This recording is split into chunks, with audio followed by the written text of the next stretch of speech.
Hey, what's going on, guys? Welcome back to Riddles Talk About. My name is James. I'm Chris. And this past weekend, we just got done watching The Batman 2022. With Robert Pattinson. It got delayed about a year. We've all been looking forward to this for the longest time. Controversial pick when they first picked Robert Pattinson. A lot of things were going into this movie. Just getting off of the hype of, or the sadness, actually, of maybe talking about Ben Affleck leaving the role. And now we're getting into a new Batman. What are they going to be? How is it going to be? Is it going to live up to the hype? Could it ever?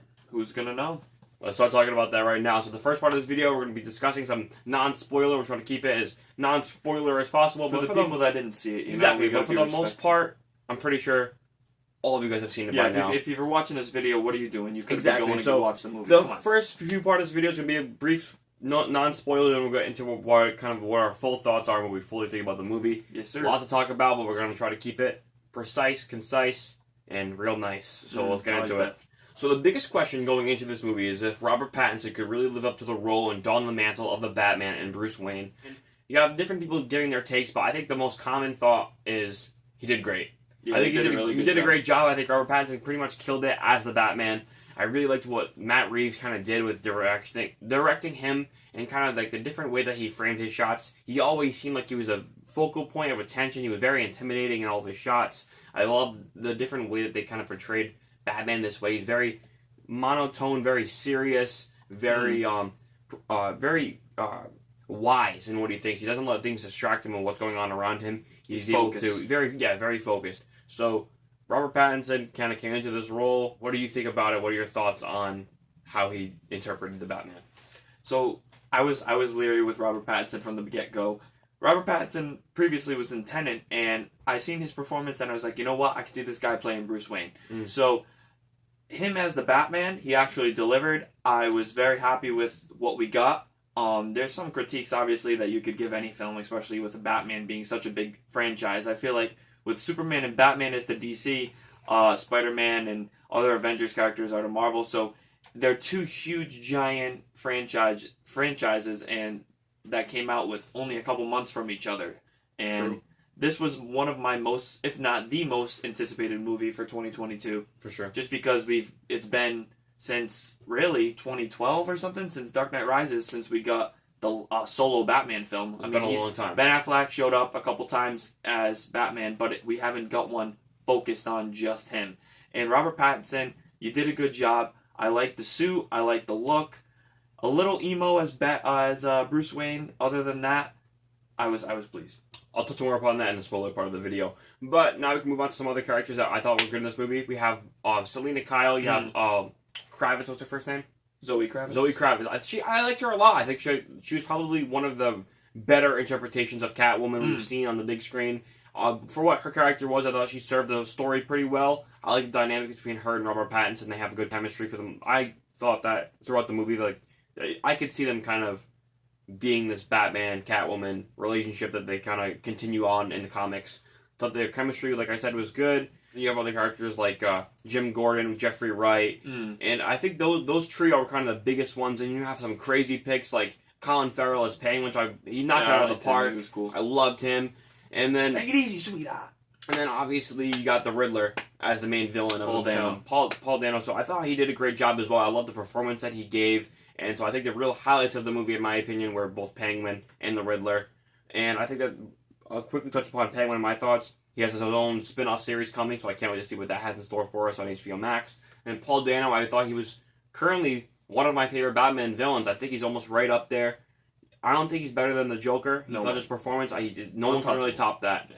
But I think that he came, he's definitely my second favorite Batman live-action villain. I enjoyed him a lot. I thought the portrayal that he gave was very menacing, fearful. You didn't know what he was going to do next. He was very manic, crazy, and the way that they kind of folded his character, the way he unfolded throughout the film, I liked a lot up until the third act, which I'll get into again in the spoiler part. So what do you think about all the characters I named? Okay, so I don't know if I would say Paul Dano is one of my favorite villains. I think he did a really good job for what he was given with the role. He was kind of just like a very sadistic, like almost terrorist, like wannabe person that he has a motive, and you understand what that is throughout the film. Some may agree with him, some may disagree. I don't want to spoil it too much, but he did play a really good character. I've never seen him in any other roles that I can recall, so him inside of his performance as the Riddler was very interesting, and it felt like a realistic, fresh, modern take away from like the Jim Carrey, crazy, colorful, campy Riddler, which I do still enjoy those movies, Batman Forever, but to take a more realistic sense, this feels similar to what Nolan might have done, but Matt Reeves is continuing the realism, so I like him. Penguin, as he said, was funny, and I kind of enjoyed watching most of his scenes. There was some times where I was like, he was a little bit of a side character and not super focused, and then other times he was a main plot point, and what you see in the trailer is just amplified, and it's pretty cool to see him. Again, you never realize that that's he was completely unrecognizable, which he dove completely into that role. Even down to his voice was so different. He's like an Irish guy, I think, so it's funny to see him do that. I enjoyed where that's going to go with a HBO Max spinoff, like he said. Jeffrey Wright as Jim Gordon, I enjoyed seeing him on screen. I like this guy in a lot of things he's in, from like Hunger Games and 007 and James Bond and a couple other films. He always has. He's also the Watcher, right? For What If? What If? Yeah. He has a cool presence about him. He has like a good commanding voice, and I think he plays a good character. But I don't know how much he benefited the story without spoiling stuff. Like, he was just kind of there. But the scenes that he interacted, I like the relationship with him and Batman. But it's not, in my opinion, as good as Christian Bale and Gary Oldman in those movies. I think he plays a better Jim Gordon, in my opinion, and I think he's the best one we've had so far.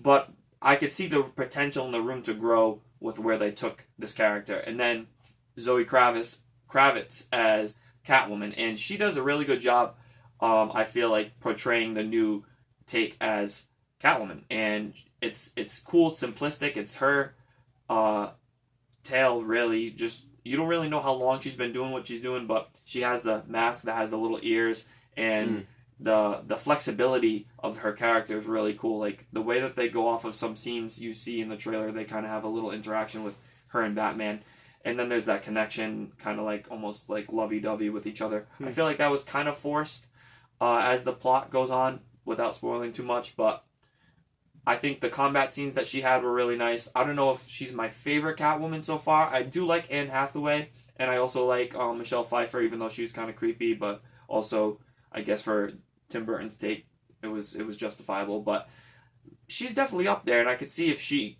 continues to show up, or anything they do with her in future installments, she could grow to be the best one. So I'm interested to see where that goes. And there was other random characters that came out, but those core ones, I enjoyed the cast. I felt like it was a well-rounded cast, and there was also some surprise ones at the end. We'll talk about that. Yeah, I agree. One thing you touched upon when we talked about Matt Reeves' direction, I thought he did a great job with this movie. I thought that he had definitely his own unique style, definitely separating himself from Christopher Nolan. Obviously, that's the closest comparison since that's the last. Similar, but different. Yeah, like, he's able to separate himself from the different way he kind of framed Batman. I thought that's what I kind of like was the highlight to me, was the way that he framed a lot of his shots. A lot of it was very ground level. There was really no wide shots. It was very close. You felt like you were always in the scene with Batman. The visual cinematography for this movie, I really liked it, like he's saying. Like, the way it felt clear. We were lucky to see it in a brand new theater that had 4K laser projection, and it was beautiful. It was really nice. Very wide. The sound quality, I grew to like the theme more and more. Like, I only heard that one beginning, that dun dun dun dun, and I ended up hearing like the whole thing throughout. And I really liked the tones of having the Nirvana song in it and everything else. It just felt very in of its own, like separate away from. It felt like he was able to kind of take what Christopher Nolan did and build upon it. Like, I like the way, like very different scenes like we've seen in the trailer, like the way that they filmed the car chasing with the Batmobile, which we can touch upon more later on. It was cool. It was very, like, it was shot, it wasn't wide shots. Like, a lot of the scenes with the Tumbler were very wide. You saw, like, helicopter shots of it zooming through the city, which is cool. I love that. But this gave it its own version where it was very, like, I felt like you were driving in the passenger seat with Batman, or you were in the passenger seat with the Penguin as his chase was going on. So that was cool. Like, the one thing that really stuck out to me. And also the like you're saying, the lighting, the cinematography, the way that all, like, it felt very, like, warm, and like that matched the color theming of, like, I feel like the Christopher Nolan movies are very, like, black and blue. Yeah. It's kind of interesting. This one's very black and red. Like it Yeah, has like that warm tone. You've seen like shots where he's getting lights shown on him, even when he goes into like nightclub settings. You see the black and red reflect off his costume, and it's very comic book like, along with video game similarities of like the way that the scenery is, even just the opening scene. Not to spoil, but it's very like animated series Batman reminiscent. I agree. So I think that Matt Reeves, I can't wait to see what he does in the future. Obviously, we got Batman 2 somewhere upon the horizon. Hopefully. We don't know where it's going to be. We don't know when it's going to release, but I cannot wait to see what happens. So I think that pretty much can wrap up our non-spoiler part of this review. I would recommend you guys go check out this movie. You agree? I definitely recommend you see it and then come back and click this video again and see what we talk about for our spoilers, because there's a lot to break down. This is a heavy, dense film with a lot in it. It's 3 hours worth to unpack and enjoy. It's definitely one of the better Batman movies that are out there, and we really enjoyed it. Let us know if you've seen it down below in the comments, what you thought, before we get into this full spoiler talk. So I think we can get into it. I just want to talk about I'll start with the things I did like first. I don't go into the things I didn't like. So we'll kind of touch upon it and try to stick in the same area of our topics and move on. So I'll start off with kind of the first act. I believe that it progressively, it kind of sadly in my opinion got a little worse as it went along. I think the first act of this movie was the most action-packed. The first hour was so fun and I was so involved in the story. Second act, the second basically hour of the film, was good as well. It's leading up to this point of where is this thing going to finish. And I think in the third act is kind of where it kind of maybe fell apart a little bit. I didn't exactly enjoy where it went. The way that the Riddler, I loved the Riddler on how he was teasing Batman and kind of giving the clues. I thought that the way that the detective story that Matt Reeves was going for with Robert Pattinson was really sold. It was cool. I liked it a lot, and I liked the way that they built that story up. But I think by the end of it, once the mystery is solved, I didn't like how the Riddler kind of fell so quickly and then kind of turned into this whole, like, swapping the whole plot around, kind of feeling like almost flat. By the time the movie ended, I wish it kind of ended in a more badass, or maybe just more of an uplifting way, than instead of kind of like the way it did, which I'll let you talk about your thoughts on before I get into that. Oh, I feel like it was also kind of uplifting, because, I mean, at the beginning, people feared him, and they still do fear him, but even civilians were like, oh my god, please watch out. But at the end, he's a hero in Gotham. He was like, he saves people. So I'm not talking about the actual end, I'm talking about the way that the plot ends. The way the plot ends, I wish it could have been a stronger, maybe a large fight scene. The third act, I agree to some extent with that. I do enjoy the film as a whole, and it's hard for me to want to critique this film as much as I want to do it, because it feels, when you're watching it, you're like, wow, this feels very fresh. If you could see the passion that's put into it, for the most part, a lot of the story is interesting and unique, and the way that it flows, it's like, I want to give it a higher score than I'm going to give it, but at the same time, I feel like it requires multiple viewings to really process everything in. I don't want to sit in the theater again necessarily to watch it 3 hours. I mean, I might. It depends on the time. I like to wait and think about it and watch videos about movies, and then, unless they really sell me, like No Way Home, that was a movie, not to compare it to Spider-Man, but it was just one of those ones because of Tobey and Andrew. I would go see Batman again, definitely, because I enjoyed it enough. I just also know that it's going to be on HBO Max in about a month. So I want to enjoy it, be able to take a pee break, because my bladder was so heavy when I was watching beforehand. That. Obviously, you know if you've been here, you're gonna there was like a couple scenes where I was like, you know what, I could have went to the bathroom there, but I was like, holding it out. I gotta give myself props. I didn't go pee. I stuck it through. Yeah, me too. So not to go off sidetrack, but the way that they made Batman go and solve these riddles, I feel like he knew a lot of the stuff very quickly, and I know it's only his second year, but it felt like the stakes were high, but at the same time, I felt like I wish it was a little bit more suspenseful than it actually was. And I relate it to almost like how Mission Impossible, Tom Cruise, they have different missions and they have like an objective, and sometimes it doesn't always go as planned. Like some of the things that happen in the Batman, like the way that the explosion went off.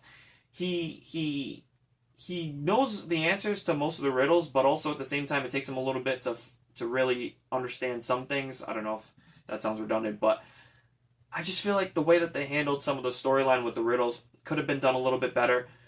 Paul Dano's Riddler the way that he changed, I guess it's because he's mainly psycho, he came a little too much like the Joker at some points with his personality, even though they're very similar. I think it would have been better to keep him as a smart, sadistic intellectual rather than some crazy guy that's like, Bruce Wayne, no, it's not what's supposed to happen. It was kind of laughable and it was funny, and and I guess it's fine and it works for how the movie went. But then also there were certain plot points with like Catwoman that I'm like, okay, I was getting tired of seeing like this blonde-haired girl that they were focusing on, but it was also hard to follow, and for me, who they were talking about with trying to find the rat, and also when they're trying back and forth with the cops, there was just, I followed it for the most part, but there were some things that I was like, definitely I feel like a second viewing would make me better understand it. So I don't know all the answers, but basically by the end of the film I was happy with it. There was a lot of stuff that they showed in the trailer that I was kind of aggravated that they showed, because for an example, I get his line when he says, I am vengeance, that was cool, seeing him walk out, but then seeing him do things like crash the Batmobile, and it made a sweet money shot at the end for the trailer when he walked through the fire, but that's kind of one of the lesser ones. One that it really bothered me was when he lights the stick in the water and he gets the people. He ends up saving the people. The flare. Which I guess is a given, yeah, the flare. When he cuts the rope and he falls. The main one that I didn't like was when that guy has the bomb around his neck and it explodes. That whole time when you're waiting for the tension to build up, you know in the trailer that it goes off. So there wasn't enough fake outs, I think, which I don't know if there needs to be all the time, but I feel like there was other shots they could have utilized to make our expectations grow without spoiling. To not reveal everything in the trailer, I know what you mean. Yeah, but I mean, going on, I don't know what point you want to bring up next. Yeah, so I was gonna have a couple complaints that I wanted to talk about, but I wasn't sure if it was. It would have been a little too spoilery in my opinion. I wouldn't want to know this if I hadn't seen the movie. Yeah. I wouldn't want to know this. So there's a couple things I wanted to rattle off on. So one thing is Jeffrey Wright is Gordon. I like he's saying the presence that he brings. I do enjoy that, but I think that they didn't really give him like I liked the dynamic of the relationship that he had with Batman. But I think that as a character on his own, he really didn't add any value to the story. Like, he didn't really... he just asked a lot of questions. He was, like, inquisitive. He's like, what does this mean, Batman? At this what is point, this? What is he's that? supposed to be Detective Gordon. Like, what the heck, dude? He's not Commissioner yet. He didn't really have any detective... Like, Batman was the one solving everything, which makes sense because he is the world's greatest detective. Yeah. But I think that... He could have had some insight. He should have been able to give him some points, like, with the... Maybe if he was the one to solve the El Rata thing, which I still don't completely understand. Yeah, that was But maybe if he was the one to do that instead of the Penguin, it would have made him more... important or integral to the story. I like their relationship together, but I feel like maybe that might be a story that we can build upon hopefully in the sequel. And I don't mind when certain films have a lot of like cussing and F-bombs and stuff like that, but they said so many times they had to use like God's name in vain so many times. It was so annoying. I think it was like 26 times. It was crazy. Like that was kind of like, it's a pet peeve of mine. I was laughing and that was quite literally Jeffrey Wright's whole line. They just put it in every 5 seconds just to say it. I feel like it comes up a couple times in movies and it's fine, but like it was almost obnoxiously like they went out of their way to keep saying it, and it was just like it just takes me out of the moment for a minute. I don't know. I didn't like it either. And also the way that like this was a pretty hard PG-13. It was. I feel like most kids. It makes sense why the UK made it almost rated R. You got to be 15 and up because it's a very mature themed film. It really is. It has some suggestive themes, like a little bit of stuff with like the nightclubs and Catwoman, but that's not the biggest thing. It was mainly the swearing. Yeah, mainly the vulgarity was. It was in many scenes. It was kind of. And it was pretty dark and brutal, but not like over the top. But I mean, like the darker tones of the movie. Hey, there's Lego sets for kids, so why not bring your little 4-year-old and stuff? So I really did like the darker tone of the movie. I like how it was very grounded and serious. Yeah, I'm appreciative of it being what it is. A realistic film. It just sometimes I feel like it also had its lighthearted, funny moments. One character we forgot to mention, Alfred. He was barely in the movie. That's why I didn't really mention him. He just really wasn't much. He didn't do nothing for me. He's not Michael Caine. Michael Caine would be like, you know what? I was Alfred. When he said you're not my father, Alfred just would have looked at him so sad and went, you know what? I raised you. You are a good boy.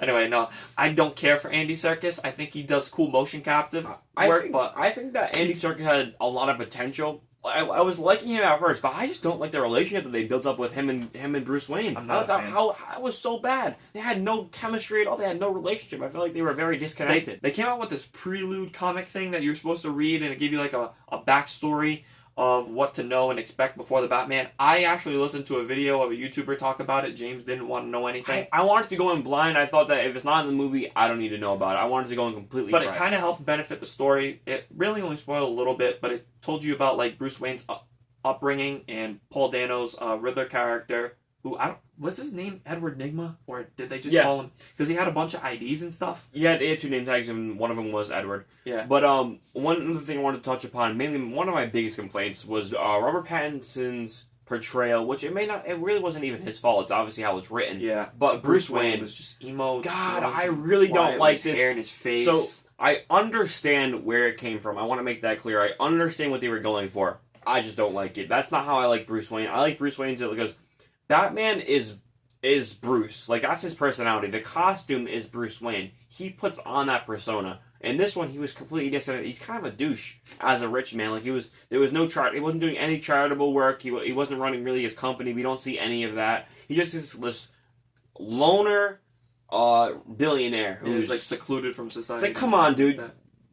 Do something. I love how. One second, I want to touch upon. I love how Christian Bale did his portrayal of Bruce Wayne. That rhymed. It did on Call Me Dr. Seuss. But the way that Christopher Nolan presented Bruce Wayne, he was very playboy. He was very like, you would look at that guy and think he doesn't give a crap about Gotham City. He just wants to be rich. He wants to go skiing in the mountains. He would never be a Batman. This kid, you're like, you know, he's kind of a billionaire, and what the hell has he been up to? He's standing at that the funeral or whatever, and he's looking at like the Penguin and Falcone, and I'm like, how do you not see the jawline on this guy? How do you not see he's like a 6'2", 4", however tall he is, guy standing there, quiet. He has a presence of Batman. Even Jim Gordon, working with him for 2 years, you're a detective, buddy.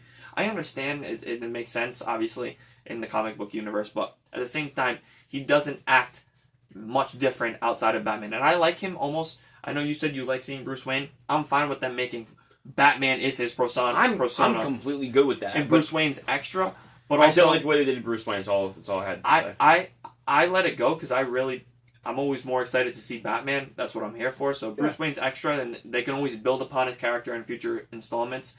But what they did show of him, it was just alright. I like the gadgets that he was using. I wish he used a little bit more. One thing I want to touch upon is the combat scenes. I felt like they were good, but they were fragmented fighting. Like, I liked the scene in the beginning, but I feel like, realistically, they could have did that so much better. The way that he was fighting the goons off, I feel like they ran away way too quick, and it didn't really show a lot of cool moves. Like, I'm a martial artist, and I like martial art moves, and I watch the movies and stuff like that, and I wish that they did more techniques. It progressed when he went to the fighting in the club. That scene was cool, and I liked it, and it justified to where that ended, but there was other scenes, like when he was roughhousing with the cops. I liked that scene, and he was escaping. One of my biggest complaints is just exactly what you're talking about, is the final fight. The final fight with the Riddler goons. It was very... They build it up like he's crashing through the ceiling. That fight, when I rewatched it, because I rewatched the last part of it again, I was able to sneak a little bit and watch the last few hours of the movie, and I realized that fight is literally about a minute long. He literally, like, it's like a quick little motion. He has, like, cool moves, and then it just is over. It's quite literally a minute long. He has that magic, like, Bane serum or adrenaline kick, and he gets in, and he starts... I just think that the way that they did that final plot of wrapping up the Riddler, I wanted to mention this, and I actually, like, the more I think about it, the more I don't like it. And I don't mean to rush ahead if you have anything more to say, you can still talk. But when Riddler, he's very maniacal, he's very, all of his plots seem very thought out. I feel like he has intention with each thing, and I was kind of understanding what he was thinking. He's like, he's taking out all of these corrupt government leaders. Yeah, and I kind of felt like... Similar to the Court of Owl's storyline, where like the higher-ups of Gotham are corrupt, and he was taking them all out, which I could understand. I'm like, okay, yeah, I can get this. I like seeing like the guys in the club, seeing, they're bad guys. I like a villain who you can understand his motives, and I can understand him the first half. Then... the last part, his final part of his plan, is to get out of Gotham, to blow up Gotham, to flood it, to bring everybody to this one site, like this stadium, and then shoot the lady and maybe shoot a lot of other people. What's the point of that? There was legitimately no point. If he wanted to kill her, he could have taken her out at any other point like he did everybody else. Like, why did he bring everybody here? Like, was his plan to kill everybody? Was his plan to just flood Gotham and then have these people be rescued? He could have taken her out at any point, so really, what was Riddler's goal? I don't understand it. I still don't get it, even after seeing that part twice. It felt like it had no real purpose, and what was his plan? I think he just wanted to wipe out all of Gotham, and but basically... he never really established that. His whole thing was taking out the corrupt government Yeah, leaders. it could have been a little bit more clear, but also he wanted to get Batman on his side. And he's like, no, this is not how it's supposed to be. No. I liked how, he kind of... That was that kind of whole theming of Batman's progression through the movie was, at first, he's vengeance, everyone calls him vengeance, and by the end of it, he's like, I can't be vengeance, because after that, he's punching that goon, he's like, I'm vengeance, he realizes, oh crap. That's not who I'm trying to be. Yeah. He thought that's what his goal was, but... He can put fear into them, but also with a purpose. He wants to instill hope. I thought he was going to say at the end, when he was monologuing, he was like, I'm not no, I thought the lady in the getting lifted away in the helicopter was going to be like, who are you? And I thought he was going to be like, I'm Justice. Or I'm Batman. Yeah, they only said Batman a couple times in the movie. Yeah, it was kind of weird. I believe that kind of, for the most part, touches up. Oh, one thing I want to praise, I loved, is I touched upon it a little bit earlier, was that Batmobile chase. Dude, that scene was so epic and it was really awesome. The audio, our theater had the Dolby Atmos surround sound audio, so it sounded so beautiful. That part in the movie, the ground was shaking a little bit, like it was coming on my left and on the right. The way the Batmobile starts up was sick. I think the chase scene was really well done. I wish there was more Batmobile scenes. I'm really excited to see where it comes next. Yeah, it grew on me a lot. I wasn't the biggest fan of the Batmobile before the film. Now I love it. Yeah, it is really nice. And I like it's a cool muscle car that's like has the aesthetic design of Batmobile, like wings and almost the jet engine in the back is what makes it. It's like the '66 Batmobile, but almost like a modern update version, like kind of similar, the shapes of it, the way it kind of flows on the body of the car. Just the suit. I love the suit. Yeah, I thought it grew on me a lot. I wasn't the biggest fan, but by the end of it, I kind of want to buy the especially when when he's out in the daytime shots, because sometimes you can't see everything, but when it's lit up, his chest is really cool. I like the cowl. The armor plates too is cool. Yeah. I don't know why he doesn't use... I don't think this thing's really a typical Batarang. I think it's just the utility knife. And I thought it was cool. I wish he used it a little bit more. I kind of only seen him take it out when he was cutting that rope for some reason. But in some product material, it looks like it... Like toys and stuff, it folds. So I'm not sure if it's actually a Batarang, but I like it. I don't know why there wasn't any cool uses of Batarangs in this movie, or at least I didn't see any. But the gadgets he did use, I liked. I just thought maybe he could have a couple more.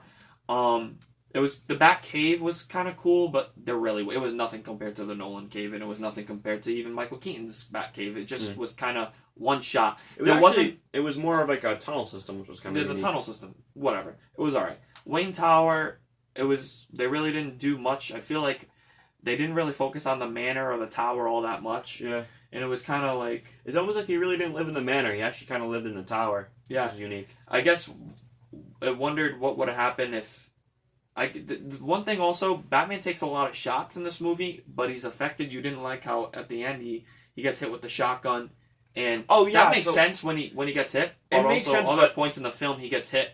And he doesn't have that much of a reaction. Exactly. The damage doesn't kind of equal out to me. Like, he gets the grenade blast, which obviously his face is exposed. He's right on top of his bomb. I don't get how he didn't get a burn. That's kind of crazy. Shrapnel? Like, how did he not get, like a gun, basically a gunshot to the face? You're right in front of this guy, and he explodes, and nothing else happens. That didn't make sense. Or also, like, in the iceberg lounge, he got shot with a shotgun. Obviously, it's not as close as it was at the end when the Riddler goon shot him.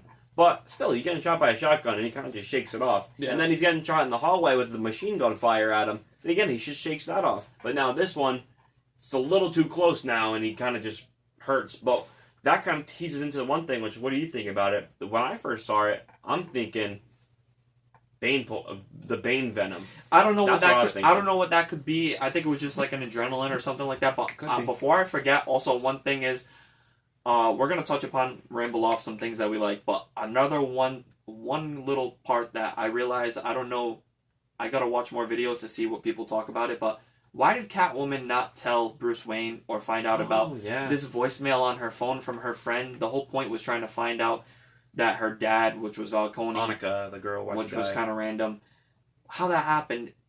they tell him towards the end, but if she had a voicemail on her phone, how come it wasn't brought up when she was gone missing? Like, do you not check your voicemail? That could have saved a bunch of time figuring out. You could have sent it out to the news that Falcone was the bad guy then. I don't know why they waited till the last second to play it then. Did she never see that she had a missed call with the voicemail, like you're saying? Like, I don't get that. I don't know if I missed that, or if that was just mistakenly put there, but I thought that was kind of a cheap way, but it was what it was.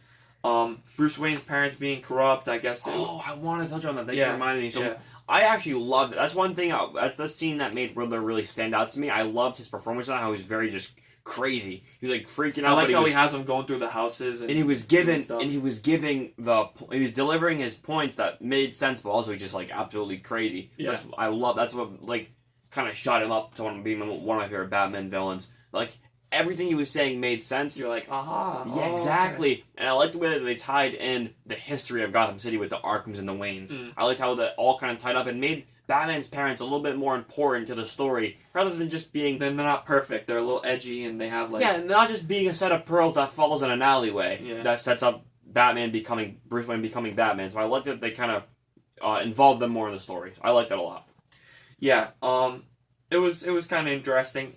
I like the scenes where Batman goes through different areas. I really enjoy him, like, paying attention. It was interesting also that the Riddler was there almost the whole time looking outside the club when they finally found his apartment, and they came out with that tool again, the carpeting tool, and he found that underneath. So the plans that he laid out was very cool and interesting once they were revealing it slowly. But I feel like nothing was such a big shock where you're like, wow, I didn't see that coming. But there was something else.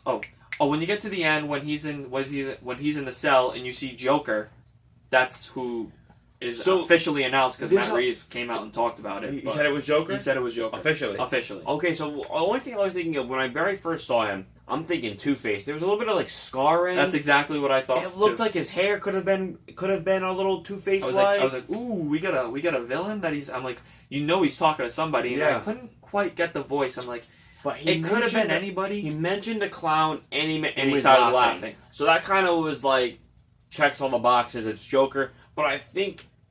I don't know. Maybe it could still be, but if you're saying he officially announced it, it's got to be. Yeah, Joker. I was surprised that they didn't leave it a long speculation. I just was watching a short little interview with Matt Reeves that's probably on YouTube, and he's talking about they actually filmed a scene with Batman interrogating. They call the Joker. I don't think he has his name, the Joker, yet. It's credited as like the Arkham prisoner. Whatever, but something like that. Batman, there was a scene, and Matt Reeves said they're going to release it, supposedly. I don't know if it's going to be an extended cut. I don't know if it's going to be a deleted scene. But they filmed a whole sequence where he goes and he's trying to figure out who Riddler is, and he goes and talks to somebody that's in Arkham, and there's a whole scene with the actor who played Joker is the guy who played Druig from Eternals. And I was like, wow, that's interesting. I did not know that. So yeah, I found that out, and then I was like, huh. He looks like the Arkham Asylum Joker, kind of with the scars on his face, like Mark Hamill plays, but also, even more so, I found out that he looks more like the New 52 Joker. He has like a shaved side on his head with really like a disfigured like white face. He might have fell in acid. He might have not. I don't know. He could almost look like he has maybe human just burnt, tortured skin, and maybe he's not fully the Joker yet. I think it's his. They're all in their infancy stages of becoming who they really are. It is year 2 for Batman. So like someone was saying, like people were kind of like laughing at Penguin a little bit once Falcone was like talking to him at the end before he died. He was like, "Oh, you really want to go there, Oz?" I don't forget what the conversation was, but I feel like once his show comes out, I think they're gonna build him to be like everyone's gonna take advantage of Gotham being in this lull point because they got to rebuild, and he's like, "There's always gonna be darkness." I like the one line that Batman says too. He's like, "I am the shadows" and stuff like that. Yeah, that was one thing I want to touch upon. Thanks for reminding me again. I'm good like that. You are good. The beginning. I loved the beginning. I mentioned I loved the first hour. It was very reminiscent of the 90s series where the big blimps are coming by. And they're targeting they're targeting the goons. And they're trying to find if Batman's actually in the alley. So I loved how they finally gave a visual representation to the classic line, "I am the night." What does that mean? It means when a criminal's looking around and they see this dark alley, could Batman be there? He doesn't know. He can't always be everywhere at once. He's just a guy. but he instills that fear into the hearts of the criminals that they don't know where Batman could be. So I love how they perfectly set that up with the bat signal in the sky. Yeah. The guy's freaking out. Loved it. It was cool. I wish there was a little bit more like that scattered throughout the film, but it was kind of very focused on this plot of trying to figure out who the Riddler is and what's going on. And you like the things with like the thumb drive and the way that they kind of I kind of mentioned that earlier. But it was like the little jokes. They had Riddler's funny moments. Yeah, they kind of gave the Riddler not only just like the serious moments, but also like you're saying the comedic things where they kind of used it reminded me of the Arkham games. Basically, kind of reminded me of the way that he's always teasing Batman. Yeah, there's a lot of things that we can discuss. We're actually planning on watching the film again, like we said, and we're going to maybe do another extended breakdown. If we find anything new, we might do a little bit more. If you guys are interested in that, we've talked a lot here, so thank you for watching if you have. Let us know if there's anything we missed. We can maybe talk with you guys down in the comments below. I wanted to like this movie more than I did, but at the end of the day, I have to respect how good it was. I think it's definitely up there as one of the best Batman movies because it's modern. It's new. There's a lot to it. It's dense. It's 3 hours long. I think the 3 hour long time frame was justifiable on my end. I know you said you thought maybe you could shave it off. If you shave off a little bit, because there was a couple moments where I honestly was like, how much longer we got? Yeah. So I think if they shaved off a little bit and also made the third act a bit of more of a just made it better, I think it could have been a better film and would have got a higher score. I think at the hour and a half point, I was like, dang, we still have a long ways to go. But I definitely enjoyed Matt Reeves and his Batman take. And I enjoyed being in that universe for 3 hours. I think this movie is probably right around an 8. The lowest, a 7.5. The highest, an 8.5. It's not a 9 or a 10, although my dad, I want to say one quick thing, he went into this saying, this guy is Twilight Vampire Kid. He doesn't look like Batman. He doesn't have the build. He's like, this thing's gonna suck. He's like, I wasn't impressed that much with the trailer. He's like, it looks alright. He's like, it's probably not going to be that great. He ended up walking out going, 10 out of 10. I want to go see it tomorrow night. He's like, beautiful. He's like, I'm buying the figure. I'm buying the DVD. I think he's going to buy a steelbook. He's going to go all out. He loves Robert Pattinson now, so yeah. My family and friends liked it a lot. Some people think it's the best Batman movie ever. For me, I got to tell you, I think that The Dark Knight is still a top one, in my opinion. It may not have all the new elements that this movie added to the universe of Batman, but there's just something about the way The Dark Knight is that you can't. So far, there's nothing that touches it. This is definitely up there. Maybe the second best, maybe the third best. I need to watch it one more time before I give you our official rankings of the Batman movies, which we will put out at some point. But any closing thoughts you want to say? Yeah, so like you said, it definitely. I don't think it's my number one. But I think you'll have to stay tuned to figure out what our number ones are completely, because mine might be a little different. So stay tuned again for once we see this movie again. Stay tuned for when we finally upload maybe our entire Batman movie rankings. That'll be a pretty big list. He has a lot of movies. So I like this movie, like I mentioned a million times. I love the first act, second act I enjoyed, and the third act didn't come do it for me. So that way I'm just gonna give it a solid 8. I like the movie a lot. If it rounded out the story better, I didn't like the tease of the Joker at the end, personally. I don't like that. It should have been either another villain or not at all. So I liked it. I didn't like that. So I'm going to give it just an 8, which I think is a fantastic score. I love the movie. I would highly recommend any Batman fan goes to see this, and I personally cannot wait to go watch it again in the theater. So, again, it gets an 8 for me. Alright. Thanks, guys, for watching. Please make sure you subscribe. Hit the notification bell so you are up to date when our newest videos come out. Don't forget to check back on our previous videos. And let us know what you guys want us to talk about in future upcoming videos. We have a lot of new movies that we're going to be going to see throughout the year, and movies that from back in the day that we've watched, and some movies that we are planning to talk about and give you a review of. We're going to rank things, characters, and a bunch of other fun stuff. So, thank you for watching. Peace out.